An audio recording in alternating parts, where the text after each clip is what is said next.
talk to our special guest. Tonight our special guest is Steve Hodgkinson. Steve is a man you would normally find in the Auckland University world and a place called the Liggins Institute, where he writes and produces scientific papers. This time it's different. Steve has produced a debut novel called Unearthed. Tonight we find out how the novel came about and we give our viewers a chance to win a copy. Welcome, Steve Hodgkinson. Hello, Jared. Thank you so much for having me on. Well, it's a pleasure. This program is all about the baby boomer. You are a perfect example of what this show's all about. A baby boomer who has said, hey, I'm going to write a book. Wonderful book called Unearthed. Yes. Well, you must feel very proud. When you see it, when you can touch it. Yes. Isn't that a great... Go on, touch it, Steve. Yes. Isn't it great to have it? It's a wonderful thing to produce something like this, which was some time in conception and took a lot of people coming together to finish it and so forth. So you've got a lot of people to thank, don't you? The proofreaders, the people that made it into a book, and all the advice that you get. Yeah. But this time it's a novel. You're a scientific man. Yes. You are at Auckland University. Yes, the Liggins Institute, University of Auckland. And you've got a PhD in biomedical research. That's correct. I studied hormones and growth, and using sheep as the model for research. So I know a little bit about how they get to be to grow from being lambs into fully fed. And of course, sheep. how they're going to get the best price at the on the market. That's a big part of it. Yeah, that certainly is. Yeah. So you've written 30 papers, scientific papers, but this is a little bit different from a scientific paper. You wrote a novel. Where did the idea come from? Yes, I've written quite a few papers actually, Jared. But no, I mean, I think that when we're younger, we're all very focused on career and getting ahead, making a life for ourselves. But as we get on a little bit older, we have time to pause and to think about the messages that we're really trying to get out there. And I was getting more increasingly concerned about the environment, this thing that's so important for New Zealanders, key to our identity and our culture, the clean green image. And one day I woke up and I thought, well, what am I going to do to make a statement about that, and how vulnerable and open to abuse it may be, and what we should be doing as Kiwis to protect it for the next generation. Now, I'll admit to, I think our viewers already know that I'm a climate denier. Right. So, whose side are you on the book? The deniers or the advocates? There's a climate problem. So it's not actually about climate change. Yes. What it's about is the quality of our waterways and the impact that farming could potentially have on it, and what we can be doing about it. But in terms of climate change, I would say I'm a skeptic. What we need to do, and this illustrates my view on much of the scientific matters we debate in the public these days, is that we need to separate perception from reality in people's minds. And whenever an issue comes up, whether it's fluoride in water, whether it's global warming, whether it's 1080 in the environment, everyone's got a view. Yes. But they're hardly ever based on good solid facts. And what I'd really like to see us do is start to debate the issues a bit more. And that's really the thinking that sits behind the book. How can we find a new and more engaging way? It's hard to know, isn't it? I mean, there's always vested interest in advocacy, and as people in the community, we need to make judgments about the quality of the information, partly on that basis. But you're right there on the biomedical research. You're saying that you're doing all this research on farms and that, and you're saying that the quality of our water in New Zealand, it's not what it could be. And that's one of your main concerns, and hence the book. That's right. And there are potentially things that we could be doing about it. What? Tell us about the water supply in New Zealand. What's happening to it? Well, there's a number of pressures on it. Particularly farming, but not only farming. That's the effluent from the cows. That's right. That's Yeah. partly it. Then there's 1080. There's 1080. There's just pressure of extraction of water, which is another one. And so there's a number of demands on water at present, and which we could be doing much better as a society in managing. Now, that is not to be highly critical of farming. It's just to say that farming is one of those factors that is having an influence and needs to be managed. But overall, we're getting probably a B- or a C on our scorecard. Now, to sell that story, you could bring out another scientific paper on it, but a better way of doing it is to put it into a book form that's got a plot, that's exciting, and... Yes, I mean, that's exactly it. And it's a damn good read. More papers on the subject would not necessarily hit the mark. What we've got to do is find more new and more engaging ways to connect with the public on the subject, to make them think about what's going on out there, and to stimulate that debate that I'm talking about. So inform and educate and That's right. entertain. Now, what's the response so far? People have read it, they've loved it? Yes, overall, I mean, you of course you get as many comments as there are people that read it, but I would say 10 to 1 on that I'm getting very positive feedback on it.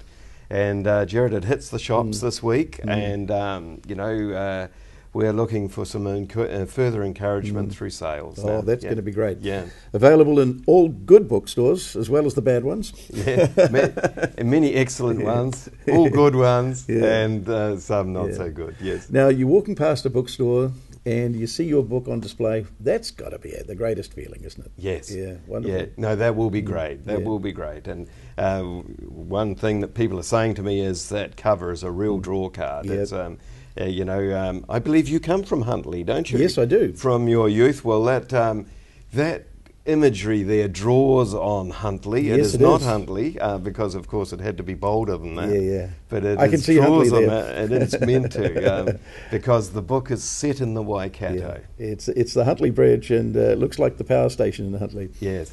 So it's got my stamp of approval. Thank you for that. Yeah. Now, we're going to give away 3 books, but before we do, we're going to find out about Steve Hodgkinson. So where did it all start, Steve? Which part of New Zealand did you appear in the first instance? Well, I was born in Greymouth. Greymouth? Yeah, but my parents moved when I was very small to Christchurch. I grew up in Christchurch. What year was that, first of all? 56, yeah. 1956. Yeah. Oh, you're a good baby boomer. Yeah, right I'm well embedded in that. You're a classic. And then I...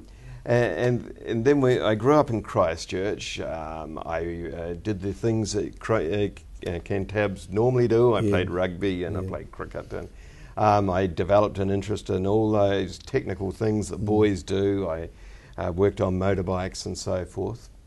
When I left school, though, I didn't go directly to university. I went into a technical job in a research laboratory and developed a strong interest in hormones and growth, basically, and ways to measure hormones in the bloodstream, ways to extract hormones from tissues and purify them so that we can understand their biology.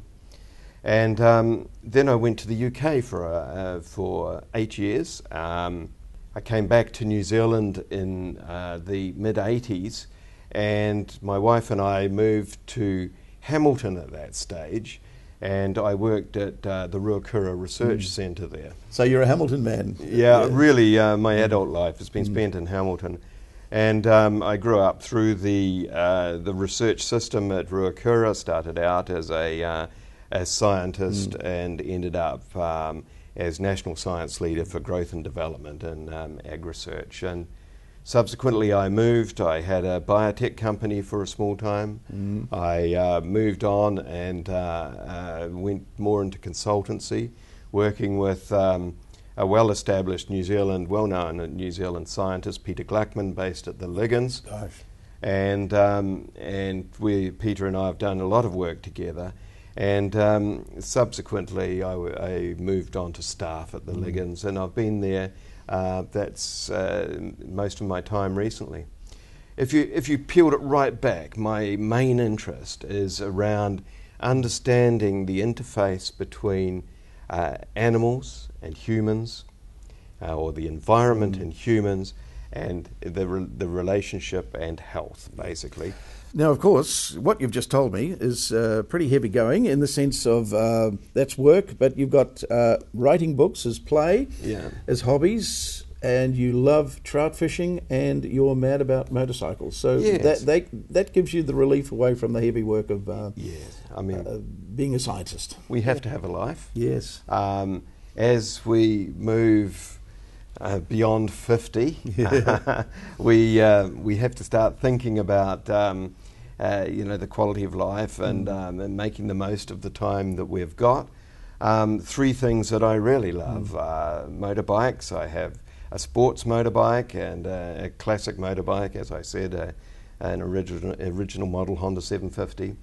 I love my trout fishing, and I had a great weekend doing that the other day.